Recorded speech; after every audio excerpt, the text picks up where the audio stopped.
Assalamualaikum warahmatullahi wabarakatuh. Budian, apa kabarnya? Sehat hari ini? Waalaikumsalam warahmatullahi wabarakatuh. Alhamdulillahirrabbilalamin. Sehat Bapak untuk hari ini. Alhamdulillah kalau begitu. Mudah-mudahan selalu dalam keadaan sehat dan selalu bahagia, Budian ya. Amin. Ngomong-ngomong, Budian, Ya kemarin Pak. ada yang mau diceritakan. Boleh, Budian, mumpung kita bertemu ini, Budian. Iya Pak, kemarin saya ada sedikit masalah nih Pak ya. Hmm, mengenai pembelajaran saya di kelas. Jadi kan saya mengajar mata pelajaran bahasa Inggris Pak. Di mana saya mengajar di tiga jenjang, maaf, di tiga kelas, tiga angkatan, kelas 10, 11, dan 12. Nah, saya itu mengalami masalah itu di kelas 10 ya Pak ya, untuk siswa-siswa kelas 10. Di situ di mana eh, saya merasa anak kelas 10 itu kan anak yang baru saja lulus dari kelas 9. Dan di situ saya tidak tahu bahwa mereka tuh harus beradaptasi dengan vocabulary-nya. Jadi mereka tuh bermasalah dengan eh, ketidakkepercayaan mereka dalam berbicara bahasa Inggris, ya, Hmm. lalu pengetahuan mereka juga sangat kurang dalam hal vocabulary-nya, grammar-nya di situ. Nah, di situ saya merasa, aduh, PR saya nih gitu untuk memperdalam lagi, lebih eh, mengembangkan lagi kemampuan mereka gitu kan. Kalau misalnya kelas 11 12 ini saya sudah tahu gitu karena saya kan juga yang mengajar anak-anak saya tuh dari kelas 10 udah saya arahkan, 11 12-nya udah tinggal tahu lah produknya. Tapi di sini masalahnya banyak siswa juga masih kelas 12 juga masih kurang percaya dirinya mereka dalam speaking-nya, dalam pronunciation-nya, seperti itu, Pak. Begitu. Nah, dari permasalahan yang Ibu Dian sampaikan ini, eh, apa harapan dari Ibu Dian dari pertemuan ini? Harapan saya sih, saya pengennya anak-anak dalam pelajaran saya aktif, terutama eh, mereka berani berbicara seperti itu.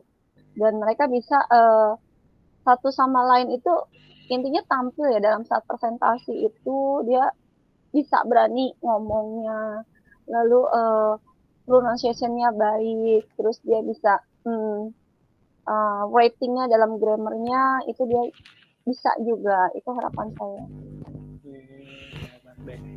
Nah, selain anak-anak kelas berapa tadi Bu Dian?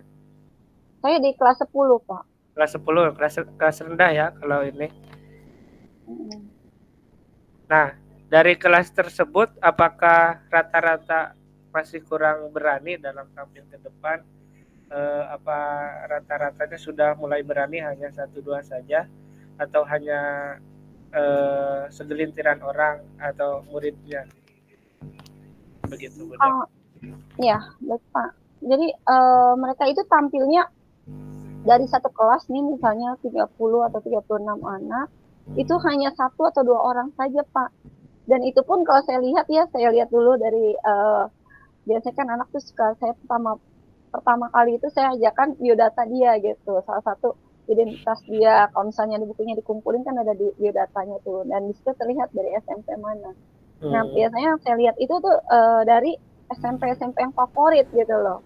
Dan untuk Hmm. SMP-SMP yang swasta gitu mungkin dia sangat pasif dan tidak bisa gitu. Jadi dalam satu kelas itu hanya satu dua orang aja lah yang terutama dari SMP-SMP yang sebelumnya favorit seperti itu. Oh iya, iya.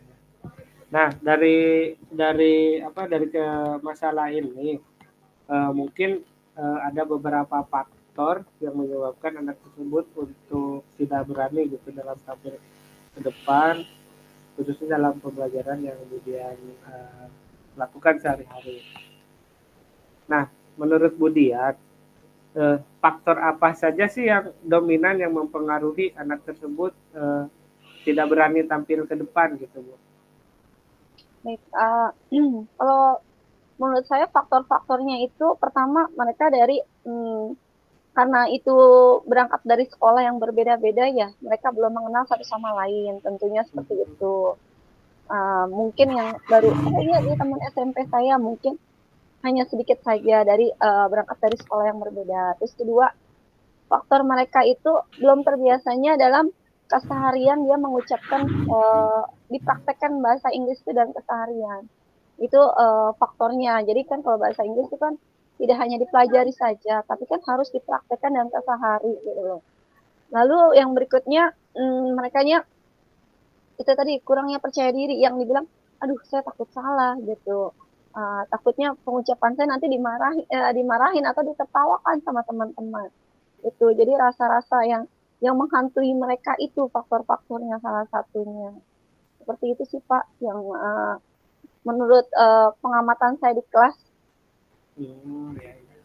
Nah, ini kemudian yang menarik nih, ada beberapa faktor yang menyebabkan permasalahan yang dihadapi peserta didik kemudian nih. Nah, apa yang akan kemudian lakukan untuk mengatasi atau rencana apa yang akan dilakukan kemudian ke depannya untuk mengatasi peserta didik tersebut sehingga bisa mengatasi masalah-masalah yang dihadapi oleh peserta didiknya kemudian. Rencana saya yang pertama itu tentunya saya akan menggali lagi rasa kepercayaan diri mereka ya. Uh, saya gali dulu, saya bikin seperti bermain peran atau diskusi di situ. Di mana kalau bermain peran dan diskusi kan itu otomatis siswa itu akan dituntut untuk tampil, dituntut untuk aktif seperti itu. Mau nggak mau, oh iya, saya kalau nggak aktif, saya nggak bermain peran, saya nggak ada nilai seperti itu. Jadi dorongan dalam dirinya dia dulu menyadarkan seperti itu. Lalu tentunya keyakinan kelas ya Pak, keyakinan kelas uh, antara siswa dan guru mata pelajaran itu kesepakatannya di awal kita udah buat dulu gitu loh. Jadi harus aktif dalam pembelajaran. Nah kalau misalnya tidak aktif, kita bikin konsekuensinya apa? Kita menghafalkan kosakata seperti itu kita bikin konsekuensinya ya tidak mengikuti aturan kelas itu saya tingkatkan lagi untuk keyakinan kelasnya diingatkan kembali. Jadi selain keyakinan kelas dan membuat diskusi yang menghidupkan pembelajaran, di situ uh, siswa yang dituntut aktif. Lalu berikutnya saya akan mulai dari karena anak-anak itu berangkat dari SMP-nya yang mungkin mata pelajaran yang nggak penting, saya bukan orang Inggris gitu ya, jadi vocabulary-nya yang kurang. Nah di situ nanti rencana saya setiap harinya akan membuat sebelum pembelajaran saya membuat seperti menghafal memory about irregular verb. Jadi dari dasarnya dulu kata kerja yang tidak beraturan, di situ dari abjad A sampai W. Nanti mungkin setiap pertemuan saya akan bikin seperti pre-test dulu seperti itu. Jadi yuk kita mulai dari verb 1, verb 2, verb 3 dan artinya, mulai dari irregular. Nanti pertemuan berikutnya kita nambah lagi. Jadi memperkaya vocabulary-nya dulu. Seperti itu. Lalu nanti mungkin saya masukkan kembali kepada keaktifan siswa untuk membuka English Club seperti itu. Jadi kita bikin komunitas siswa yang aktif untuk English Club-nya. Nanti dari keaktifan siswa itu kita akan membuat program-program seperti kita akan adakan lomba-lomba, debat atau speech atau poetry seperti itu. Dan dari situ akan menarik atau membuat cerita-cerita atau cerita pendek atau komik dengan bahasa Inggris. Nah, seperti itu kita bisa menarik dari siswa-siswa yang tadi pasif seperti itu nanti akan dari kegiatan tersebut, program-program tersebut itu akan membuat sedikitnya tertarik mereka gitu. Nah, mungkin seperti itu kali Pak Kafi. Oh, baik Bu Dian, bagus sekali rencananya. Mudah-mudahan bisa terlaksana dan efektif rencana aksi Bu Dian ini. Mungkin Bu Dian akan melaksanakan rencananya itu yang pertama adalah menguatkan keyakinan kelas kembali. Nah, kemudian yang kedua tadi saya tangkap dari Bu Dian adalah untuk melakukan diskusi. Nah, mungkin dari diskusi ini bisa melatih murid untuk percaya tampil gitu, minimalnya diskusilah menanggapi temannya dalam berkelompok. Nah kemudian juga akan menghafal gitu mulai dari kata-kata yang sederhana ke yang sulit. Kemudian Bu Dian juga rencananya akan membuka English Club. Begitu Bu Dian ya. Nah, Iya Pak, betul. sangat menarik sekali Bu Dian ya, rencana yang akan dilaksanakan Bu Dian nih. Mohon maaf nih saya agak sedikit ada yang mengganjal saya ingin ditanyakan ya Bu Dian ya. Eh, jadi kembali lagi nih ke rencana Bu Dian. Eh, Bagaimana cara mengatasi anak-anak yang memang dari awalnya itu memang tidak suka dengan pelajaran bahasa Inggris, Bu Dian. Nah, mau diapain juga emang awalnya tidak suka gitu. Misalkan dari belajar dari pengalaman ada teman yang tidak suka bahasa Inggris, dia mau belajar gimana pun dia emang tidak suka gitu, Bu. Boro-boro mau ikut English Club dia emang belajar juga sedikit terpaksa. Nah, apa nih Budian rencana Budian untuk mengatasi anak tersebut yang emang tidak suka terhadap bahasa Inggris begitu Budian? Baik, kalau untuk saya rencana, nah itu tidak semua, memang kan tidak semua orang kan kita harus memaksakan mereka suka, Nah, tapi setidaknya paham seperti itu ya. Nah dari situ saya buka dulu untuk pertama kali biasanya saya di awal pembelajaran, terutama di kelas 10 yang anak-anaknya baru masuk ke kelas SMA gitu ya Pak. Apa sih tujuan kita belajar bahasa Inggris dulu? Saya buka dulu ke arah situ tujuannya mereka. Lalu hmm, di situ saya menyadari anak pentingnya bahasa Inggris gitu. Apalagi udah di eranya itu udah generasi Z di mana semuanya itu sudah penjualan bebas di mana-mana sudah bersaing. Orang luar bisa masuk ke Indonesia tanpa paspor seperti itu. Dan di situ bagaimana kita nih sebagai generasi penerus kalau semua orang luar masuk ke Indonesia, kemungkinan akan ada penjajahan. Kita nggak ngerti bahasa Inggris. hmm, Tiba-tiba kita dibikin surat gitu, surat tanda tangan yang nggak ngerti artinya. Nah, saya buka kepada itu dulu, mindsetnya dia dulu nih belajar bahasa Inggris kepada apa gitu. Nah, ya. setelah dia sadar pentingnya bahasa Inggris, bahasa internasional yang kita butuhkan nanti ke depan, kita jangan lihat sekarang. Kita melihat ke depannya, 10 tahun ke 20 tahun yang akan datang. Manfaatnya ini apa gitu. Sama, saya juga seperti itu. Ibu juga bukan orang Inggris gitu. Ibu juga orang yang pertama nggak ngerti, tapi kita berpikir ke depannya. Seperti itu, saya bangun dulu Pak. Uh, rasa kesadaran dia untuk pentingnya bahasa Inggris. Lalu kalau memang misalnya masih belum bisa juga dari situ belum kena juga, lalu saya coba membuat mereka beda. Kamu main main game deh, main game Mobile Legend biasanya seperti itu. Di situ kan ada bahasa Inggris seperti itu kan. Nah, kamu tertarik nggak dengan Mobile Legend atau permainan game-game dari luar seperti itu? Saya suka Bu, tertarik. Nah, di situ kamu ada kata-kata yang nggak ngerti gitu kan. Kamu bagaimana strategi kamu kalau misalnya kamu nggak ngerti ini kita mau kosakata yang nggak ngerti. Biasanya pakai Google Translate itu memakan waktu ya. Seperti itu Pak, saya mulai membangun anak-anak pemikirannya seperti itu Pak. Mulai dari pentingnya bahasa Inggris. Itu Pak.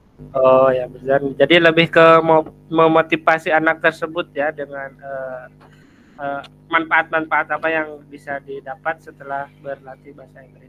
Oh iya, Budian, selanjutnya mungkin kapan nih rencana ini akan Budian laksanakan?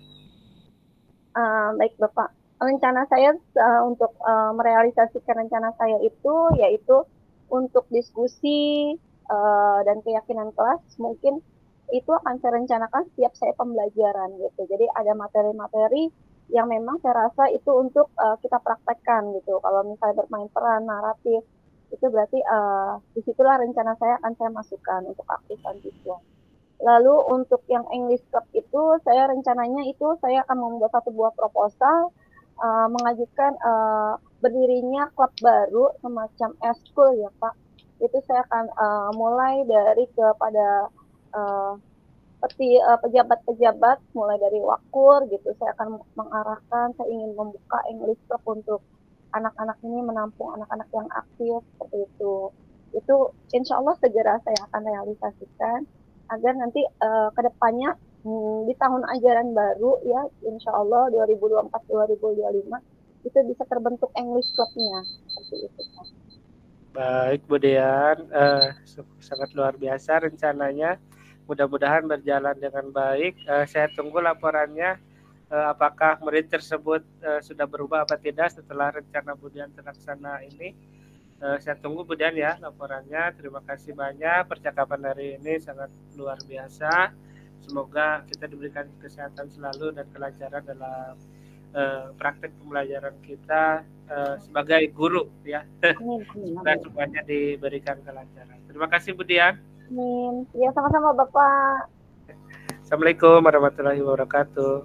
Waalaikumsalam warahmatullahi wabarakatuh. Oke, udah Pak, dimatiin. Ri, evaluasinya masuk ke dalam sini ya Pak?